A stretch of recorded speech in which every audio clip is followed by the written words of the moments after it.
encontramos en las Sagradas Escrituras estos versículos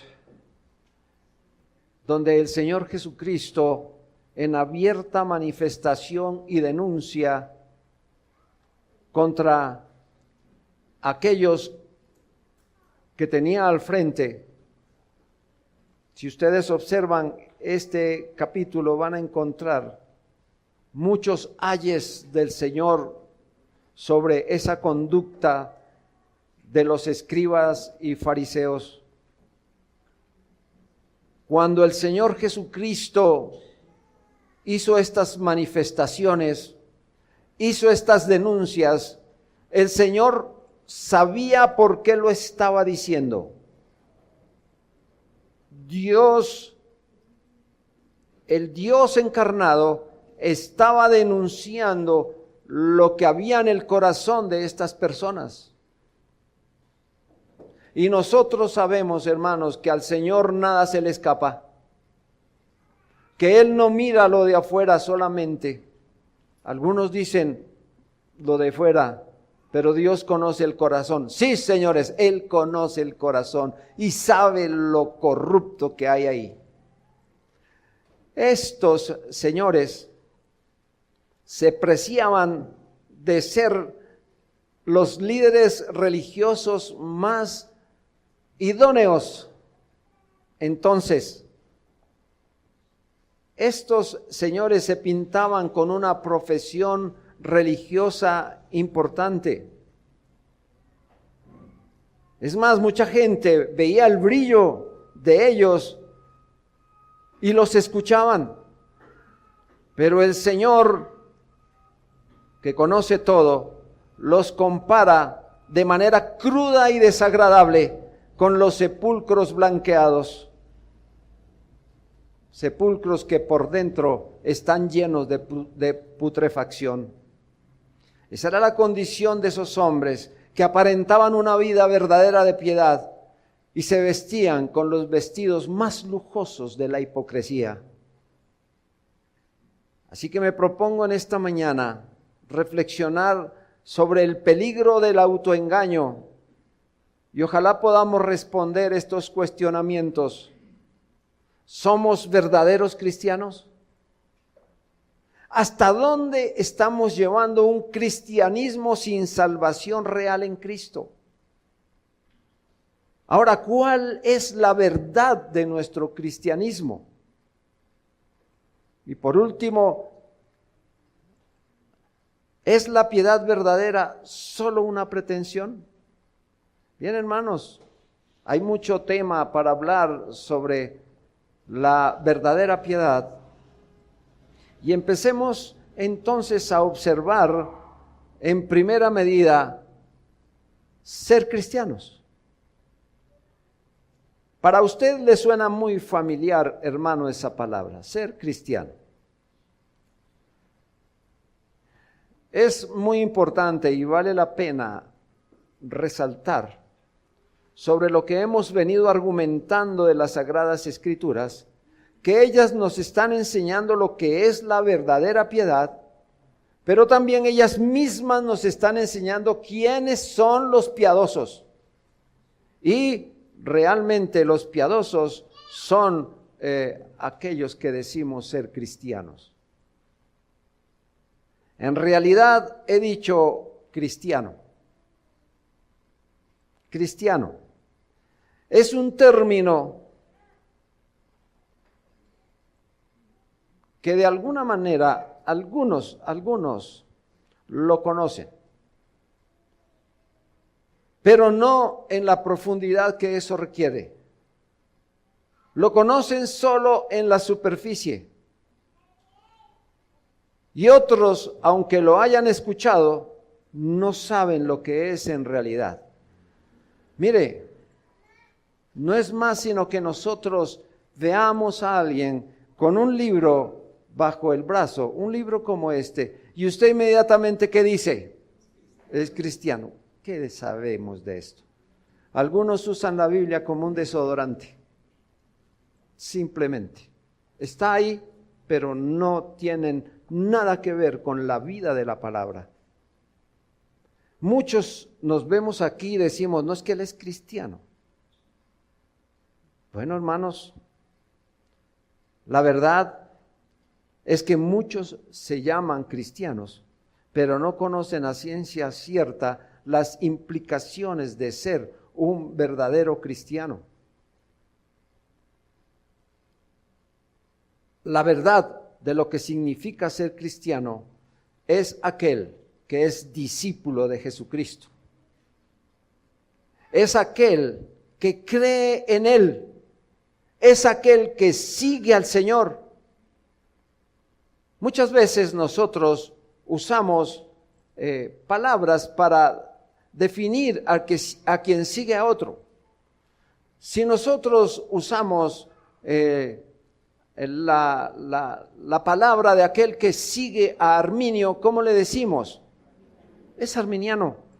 Si decimos al que va, el que sigue a Lutero, ¿cómo decimos que se llama? Luterano. Bien, hermano, pues el cristiano es aquel que sigue al Señor Jesucristo en todo, no en unas cosas, en todo. Es ese que posee, que vive la doctrina del Señor Jesucristo. Esta palabra debe aplicarse con mayor amplitud porque todos los que profesan que Cristo se encarnó tomando forma de hombre, como Dios hombre, se les llama cristianos, en oposición a los paganos que no conocen a Cristo. Uno tendría que lamentarse de los pobres judíos a quienes vino en primer lugar la bondad del Señor, pero no conocieron al Señor. A los suyos vino y los suyos no le conocieron. Muy cerca de esas tierras están los musulmanes. Muy por aquí nosotros vemos los testigos de Jehová. Hay muchas cosas de estas que uno ve que llevan una Biblia bajo el brazo, pero no reconocen y prefieren sus tendencias religiosas por encima de Cristo. Pero ahora en la Escritura la palabra es de una aceptación más estricta y estrecha. Solo se utiliza para denominar a los verdaderos discípulos y seguidores de Cristo. En Hechos 11, versículo 26, encontramos que Lucas dice, y se congregaron allí todo un año con la iglesia y enseñaron a mucha gente y a los discípulos, noten ustedes, y a los discípulos se les llamó por primera vez cristianos en Antioquía, por primera vez. Es decir, como eran discípulos del Señor, como eran miembros del Señor, se les llamó discípulos de Cristo, cristianos. En algunos lugares, la palabra cristiano se usó como un reproche, se usó como una mofa, fue objeto de burlas la palabra cristiano. Y se abusó de esta palabra dándole un significado de que quienes se llamaban cristianos eran locos, eran tontos.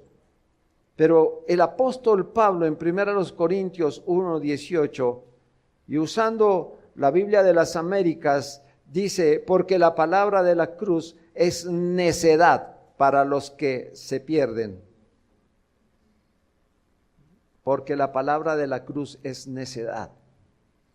O sea, nos ven como necios, como tontos, como que no tenemos más nada que hacer. Muchas veces se me dijo, ¿usted va a esas iglesias? ¿Usted es de esos cristianos? ¿Esos que van a lamer ladrillo todos los días y a llevarle diezmos al pastor? O sea, no me lo decían con una sinceridad de amor y de entendimiento, sino de mofa, de reproche. No sé si a usted le habrá pasado lo mismo, pero quienes llevamos ese nombre de cristianos debemos saber que estamos expuestos a estas cosas. Entonces nosotros debemos entender y no extrañar que los discípulos de Cristo seamos necios para el mundo. Sin embargo, en verdad, En cierto sentido, así lo somos, porque 1 Timoteo 3:16 dice, indiscutiblemente grande es el misterio de la piedad. Vea, hermanos y amigos, un hombre debe morir para que viva. Debe estar vacío para que pueda ser llenado. Debe estar perdido para que pueda ser hallado. No debe tener nada para que así lo tenga todo. Debe ser ciego para que así tenga iluminación. Debe ser condenado para que reciba redención. Y gracias al Señor por lo que nosotros tenemos. Porque un día llegamos al Señor así, vacíos, perdidos, no teníamos nada, éramos ciegos. Necesitábamos del Señor porque la condenación estaba sobre nosotros.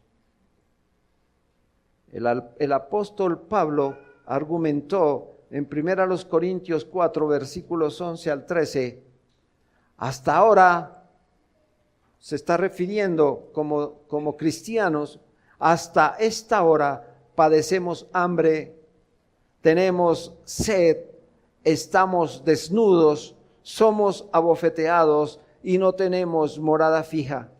Nos fatigamos trabajando con nuestras propias manos, nos maldicen y bendecimos, padecemos persecución y la soportamos, nos difaman y rogamos. Hemos venido a ser hasta ahora como la escoria del mundo, el desecho de todos. Eso somos nosotros hoy para el mundo. Entonces, podíamos afirmar sí. Debemos ser como cristianos, ser tontos y necios para poder ser cristianos. 1 Corintios 3:18 dice, nadie se engañe a sí mismo. Si alguno entre vosotros se cree sabio en este siglo, hágase ignorante para que llegue a ser sabio. Así se es verdadero cristiano, siendo un tonto para el mundo, pero sabio para la salvación. No sé a cuántos les guste ese apellido, hermanos, de ser cristianos y aparecer ante el mundo de esa manera. Pero a mi entender, en los poquitos años que llevo en el cristianismo, a mi entender, muchos se avergüenzan de llevar ese apellido de Cristo. Muchos se avergüenzan de decir, yo soy cristiano, por temor a que alguien los señale como loco, como tonto, como no tiene nada que hacer, como hay cosas más importantes en este mundo, está perdiéndose de lo mejor, etcétera. Muchos se avergüenzan de eso. Muchos tienen amigos a su lado que los mirarían con desprecio si dicen ser cristianos y prefieren que aquel los apruebe a que Cristo sea el Señor de ellos. Muchos hacen así. Cristiano es aquel que un día escuchó al Salvador.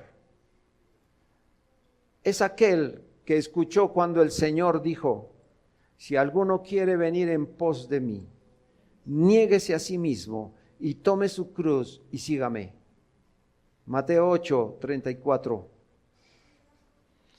La vida de nuestro grandioso Salvador, sus milagros, sus enseñanzas son un poderoso aliciente para seguirle. Hermanos, cueste lo que cueste, debemos seguirle, no solo porque el Señor ha traído remedio para nuestros males, no solo porque el Señor nos ha bendecido en nuestras necesidades físicas, sino por el bien que el Señor ha traído a nuestras almas. El Señor ha curado nuestros corazones que eran ciegos, sordos, cojos, leprosos. Y muchos se encuentran en esa condición, con corazones ciegos, sordos, cojos, leprosos. Pero no quieren que se les avergüence y prefieren vivir de esa manera. Amados, debemos seguir a Jesús sin contemplaciones en esta vida.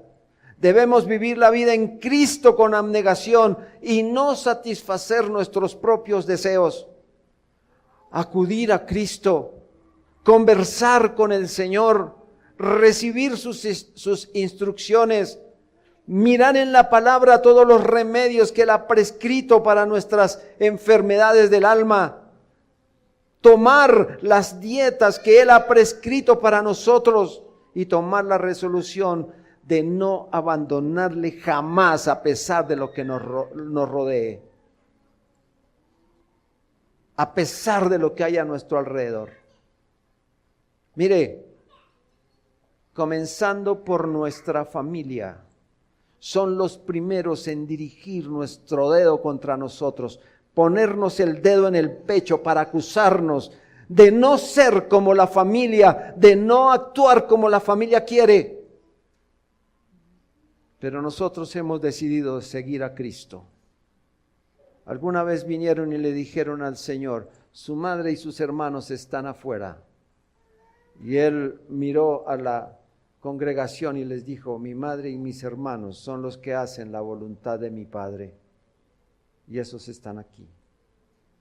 Hermanos, a pesar de que nuestros amigos nos desechen, muchos se han chocado con nosotros, porque este es el día del Señor, lo respetamos, lo amamos, nos gozamos en Él, pero ellos se inventan el ponqué del cumpleaños este día, y como no vamos, entonces nosotros somos los más malos, no amamos la familia, no hacemos lo que ellos quieren. Debemos seguir a Cristo sin contemplaciones, a pesar de lo que digan de nosotros.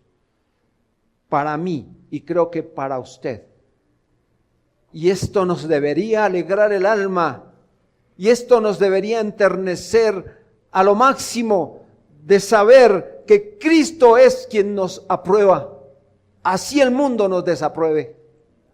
Eso nos debería llenar de satisfacción. Pero Satanás quiere apartarnos de Cristo. Satanás quiere proponernos ventajas y galardones en este mundo. Pero ¿sabe qué hace Satanás con eso? Oculta lo peor. No debemos olvidar, hermanos, que la Escritura dice en Romanos 6, 23, la primera parte, la paga del pecado es muerte. Pero cuando Cristo nos invita a seguirle, no nos oculta las desventajas, sino más bien nos avisa de antemano, nos declara los problemas y peligros que hemos de arrastrar en nuestro servicio a Él. Y nos dice, porque esta breve tribulación momentánea produce en nosotros un cada vez más excelente eterno peso de gloria. Segunda a los Corintios 4:17. Y añade también Pablo en Romanos 8:18. Tengo por cierto que las aflicciones de este tiempo presente no son comparables con la gloria venidera que en nosotros ha de manifestarse. Como seguidores de Cristo, hemos de enfrentar oposición, ataques y fieros desprecios, que se nos ridiculice, pero llegará el día en que la causa de Cristo se manifieste espléndida y gloriosamente, cuando iremos a compartir la gloria de nuestro Señor Jesús. Por ahora, nosotros que estamos dispuestos a llevar el vituperio de nuestro Señor y buen Salvador, sigamos con arrojo, con fortaleza, con dedicación, con valentía. Eso es lo que el Señor demanda de sus discípulos. Pero hay otros que calculan muy bien las bondades de este mundo y no se comprometen de la misma manera. Y a esos les vamos a llamar en segundo punto, por poco cristianos. Por poco cristianos. Encontramos en la Escritura un hecho que no debemos pasar por alto. Y es la descripción de un asunto que tuvo que vivir el apóstol Pablo por predicar el Evangelio de Cristo. En Hechos capítulo 26 hallamos esa historia.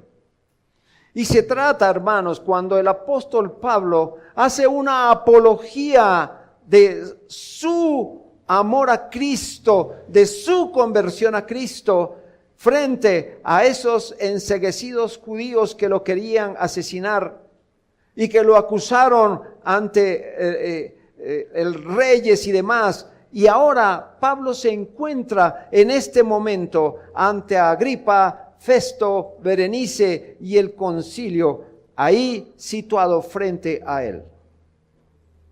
Pablo, defendiéndose de lo que lo acusaban, Pablo expone ante ellos tres cosas bien importantes. Pablo les dice cuál era su manera de vivir antes de la conversión. Eso está en los versículos 4 al 13 de ese capítulo. Pero también les dice cómo fue su conversión. Versículos 13 al 18. Y Pablo dice ahora la manera, la forma de vida que tiene después de su conversión. Versículos 19 al 23. Con esa defensa de su fe, cuando esos escucharon los argumentos de su defensa, tuvo un efecto diferente sobre sus jueces. Festo, cuando miró a Pablo, yo me imagino que cuando Pablo hablaba, meneaba su cabeza, subía los ojos. Finalmente pudo decirle: usted es loco. Este no entendió la doctrina de Cristo y su resurrección. En el versículo 24, Festo le dijo: estás loco, Pablo. Las muchas letras te vuelven loco. Mientras tanto, Agripa está tan afectado con su mensaje que por poco se deja llevar por sus principios. Pablo aboga tan eficazmente por su religión que Agripa parece estar a punto de hacer su profesión. Solo pudo decir en el versículo 28, por poco me persuades a ser cristiano. Por poco cristiano. La palabra griega usada aquí, por poco, es óligos. Significa, vea, estuvo a manera corta. Estuvo a un breve momento, estuvo en un pequeño tiempo, en un diminuto lapso de duración para ser cristiano. Pablo no se guardó nada de lo que tenía en su corazón, así que cuando Pablo predicó, la conciencia de Agripa no resistió, pero no se convirtió. Podríamos decir, Dios no tuvo misericordia de ese hombre, pero también podríamos decir, le antecedió Festo, que le dijo a Pablo: usted es un loco. Y tal vez Agripa no quería que se le dijera rey loco. Por poco. Y dijo Agripa: por poco me persuades. El término griego persuades es peitsos, que significa por poco me convences, por poco obedezco, por poco aseguro, por poco confío en eso que usted está diciendo. Esa fue la influencia de Pablo con sus argumentos, que casi convierte en prosélito a la profesión del cristianismo a ese hombre. Por poco me persuades a ser cristiano. Ahora, dejemos tranquilo a Pablo con Agripa, con Festo, con todos esos, y miremos lo que hay aquí. Hay muchos en este mundo como aquel rey que por poco son cristianos. Nosotros estamos viendo a muchos aquí domingo tras domingo, muchos aquí. Yo no sé qué ropa tiene usted hoy aquí. si el ropaje suyo es de un verdadero cristiano o simplemente está adornado con el vestido más lujoso de la hipocresía. Escuchando lo que decimos, usted que ha oído la palabra de Dios de manera clara, de manera contundente, usted a veces dice, qué verdad que tienen y yo no debo desobedecer eso. Por poco obedezco completamente, por poco. Muchos, por poco son cristianos, muchos están tan cerca del cielo, pero no están suficientemente cerca. Muchos están en medio de un poco de salvación, pero nunca disfrutan de la verdadera salvación. Tienen el cielo a la vista y sin embargo nunca verán a Dios. Hay dos expresiones para meditar en la Escritura. Una, se está refiriendo verdaderamente a los justos. La palabra dice en 1 de Pedro 4:18, si el justo con dificultad se salva. Estamos hablando de un justo que con dificultad se salva. Pero hay otro a quien Jesús le dijo, no estás lejos del reino de Dios. Está en Marcos 12:34 cuando habló con un joven. No estás lejos del reino de Dios. Aquí notamos, hermanos, que los justos apenas serán salvados con mucha dificultad. El justo irá al cielo a través de muchas luchas, de muchos temores, de pruebas, de providencias de diversa índole. ¿No está pasando eso con nosotros hoy aquí? A muchos se les engañó diciendo, conviértase a Cristo, siga a Cristo y sus problemas se solucionarán. Cuando nosotros entramos al Señor, al cristianismo, vimos que era absolutamente todo lo contrario. ¿Cuáles problemas se iban a solucionar? Se acrecentaron. Recuerdo el día que recibí al Señor. Me fui contento para mi casa. Y le dije a mi padre y a mi madre, hoy me volví evangélico. La desaprobación más terrible empezó ahí. Y yo creí que ya se me habían solucionado los problemas. Y a través de la historia hemos visto cómo las cosas se han complicado. El justo con dificultad se salva. El hipócrita por poco se salvará. Es decir, hermanos, irá al infierno con muchas esperanzas aparentemente legítimas de alcanzar el cielo. Muchos. Si meditamos un momento en lo que acabamos de afirmar, en primer lugar vamos a decir que frecuentemente un creyente puede fallar. Un creyente puede inclusive caer bajo y aún así tener la verdadera gracia del Señor. Y la otra es, ¿hasta dónde puede llegar el hipócrita camino al cielo? ¿Qué tan alto puede alcanzar, mas sin embargo no tener nada de gracia?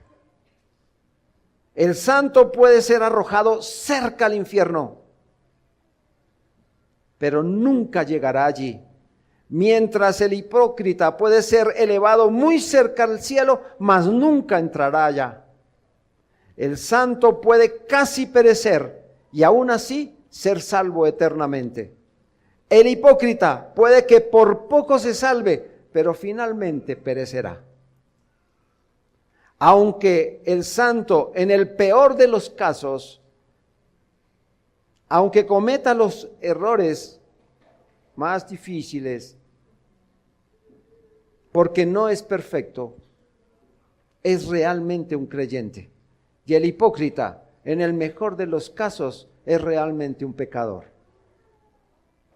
En el Evangelio del Señor Jesucristo encontramos poderosas doctrinas que no serán tropiezo o desánimo para los cristianos.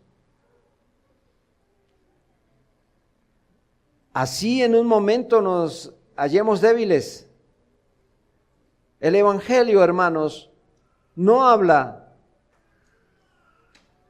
asuntos en su doctrina, no abraza asuntos para herir a los creyentes, sino para despertar a los pecadores. Hermanos, cuando nosotros oímos toda aquella situación en la que vivíamos, nuestro corazón no se hirió y dijimos, ¿qué palabras tan feas hay ahí? Recuerdo, hermanos, que alguna vez un hombre, un joven, me llamó frente a él y me dijo, usted necesita de Cristo porque usted es pecador.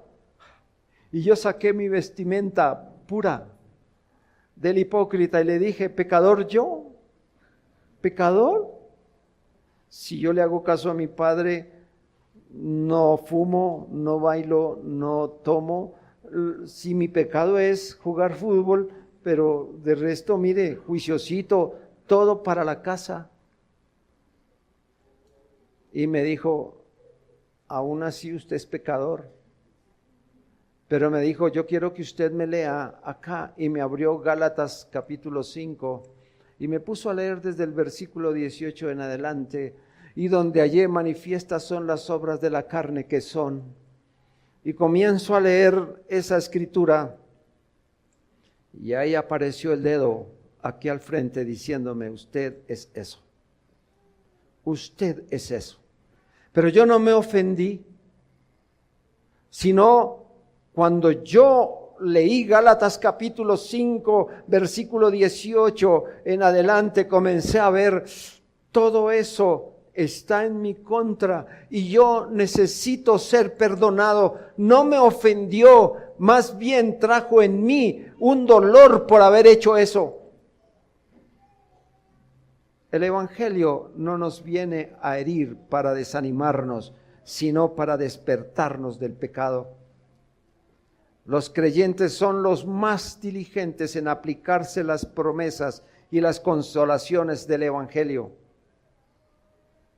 Es culpa absoluta de los hipócritas sentarse bajo las pruebas y descubrimientos de la palabra y sin embargo estar tan despreocupados por ella, tranquilos a pesar de ese falso fuego que proviene de la leña encendida por el propio pecador. Isaías lo dice de la siguiente manera, capítulo 50, versículo 11. He aquí que todos vosotros encendéis fuego y os rodeáis de teas. Andad a la luz de vuestro fuego y de las teas que encendisteis. De mi mano os vendrá esto, en dolor seréis sepultados. El pecador visitará con beneplácito su propia montaña de confianza y de su autosuficiencia, con lo cual ha de suponerse que aunque muchos pueden llegar lejos, muy lejos en el camino al cielo, siempre van a quedarse cortos. Hermanos, esto no son palabras de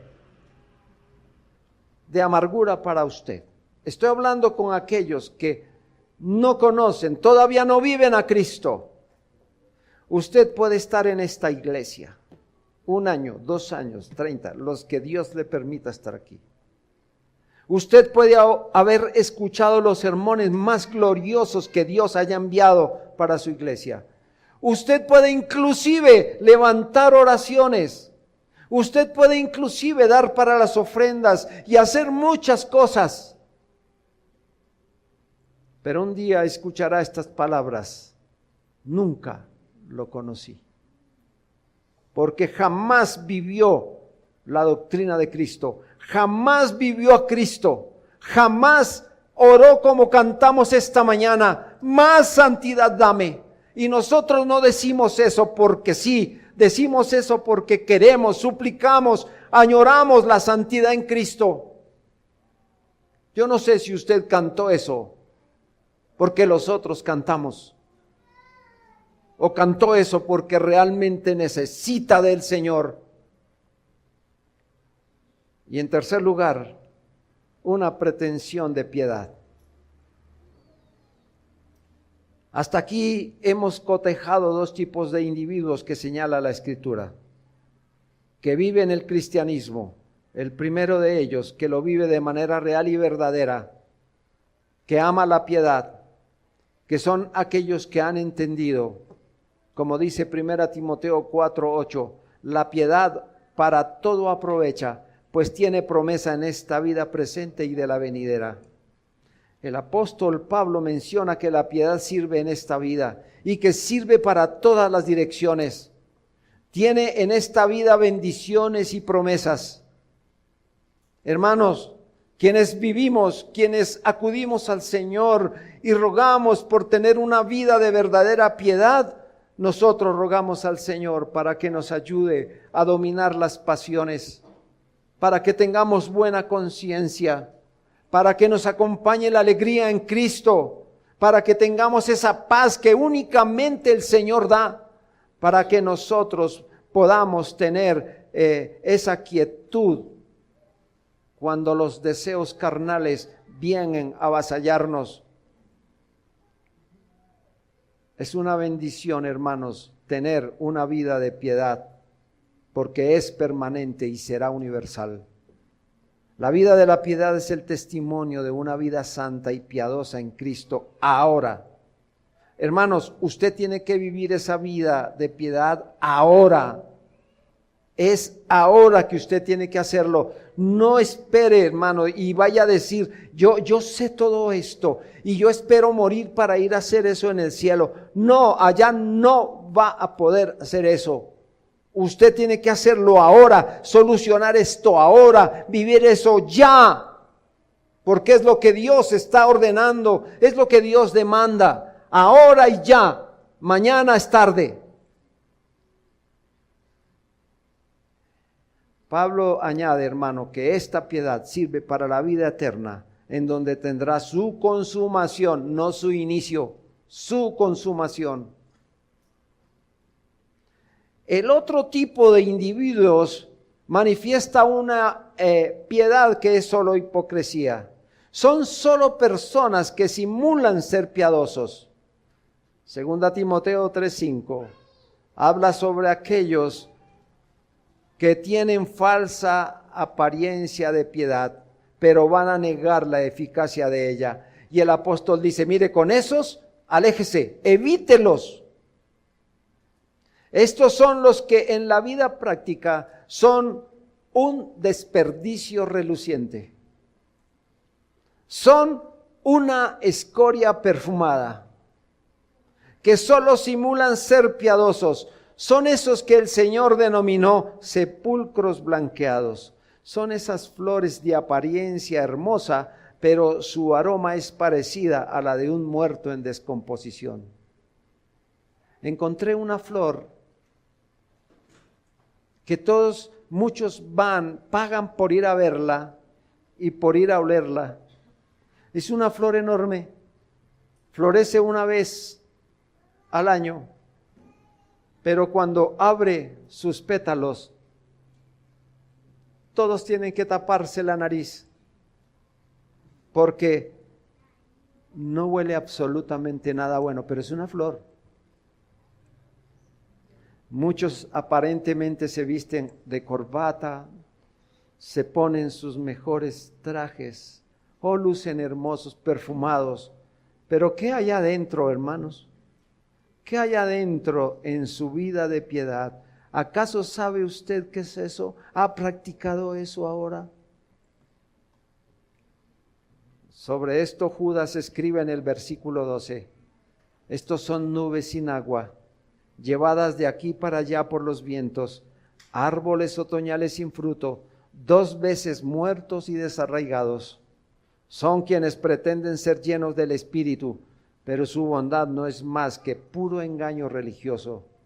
Son personas que se contentan con esa apariencia de piedad para sostener sus ambiciones, su reputación, ganar un buen lugar en este mundo. Son esos que no dudan de vestirse a la manera de los santos para que puedan ser tenidos en esa destacada lista. Y de ellos, hermanos, la Biblia nos enseña, de esos nos enseña 3 ejemplos al menos. Es muy corto el tiempo para ponernos a hablar de mucha gente así, pero 3 ejemplos traje para usted, para decirle, esos hombres que se vistieron de piedad, pero estuvieron lejos del Señor.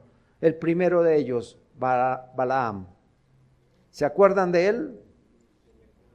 Un profeta que es un ejemplo de un hombre religioso, que sucumbió ante la tentación de la avaricia, alejado de la presencia de Dios, hizo lo incorrecto y es señalado, inclusive hasta en el libro de Apocalipsis, el capítulo 2:14, habla sobre él.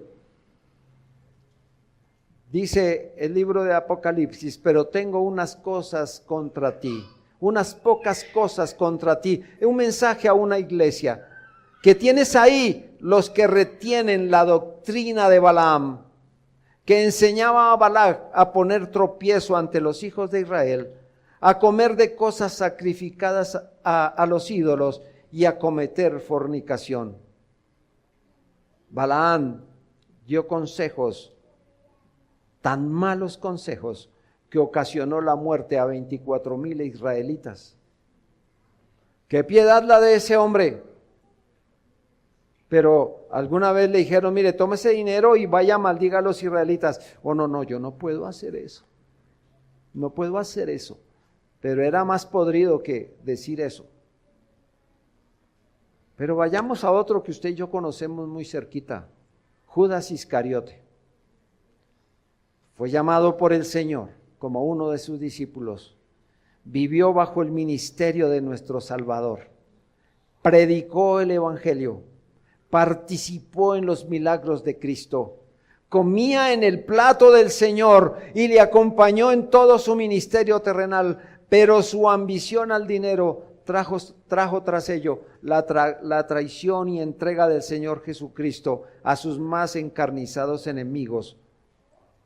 La traición de Judas, siendo ese que participó de las bondades del Señor. Y en tercer lugar, el joven rico. También lo conocemos. Maestro, ¿qué haré para heredar la vida eterna? Yo no sé de qué manera se acercó al Señor y hacerle esa pregunta. Porque ese joven le dice, maestro bueno, ¿qué haré para heredar la vida eterna? Bueno, le dice el Señor, no hay sino uno solo.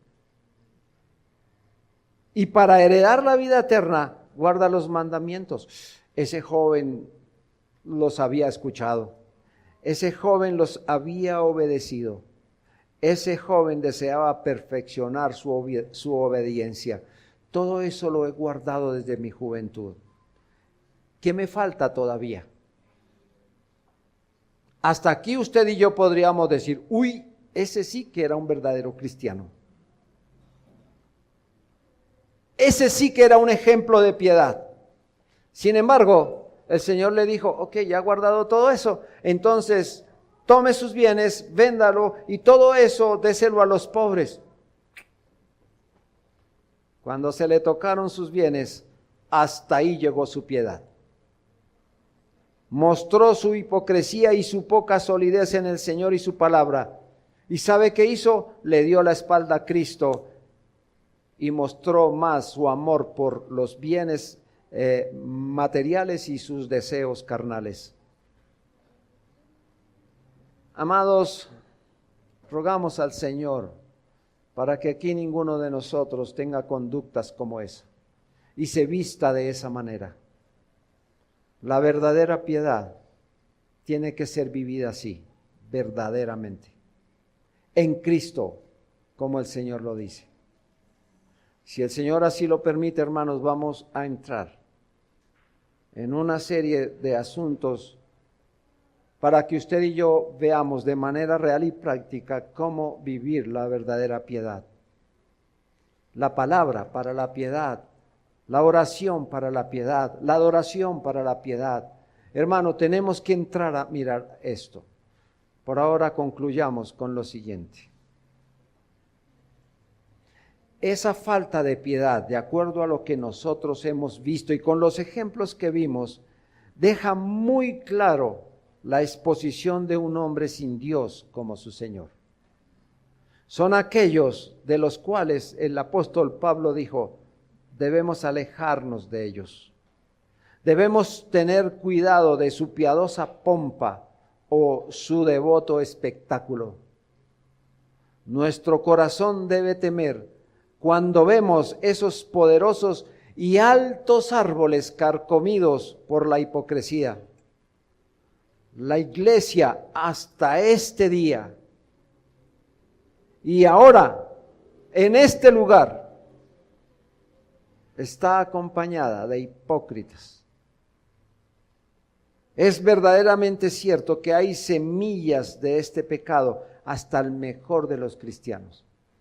No vayamos a decir, no, gracias a Dios yo no. Hace 8 días el pastor Jorge nos decía, tal vez nosotros decimos, ese pecado no, este tampoco, menos mal nosotros no hacemos eso, pero ¿qué del pecado del que no queremos alejarnos?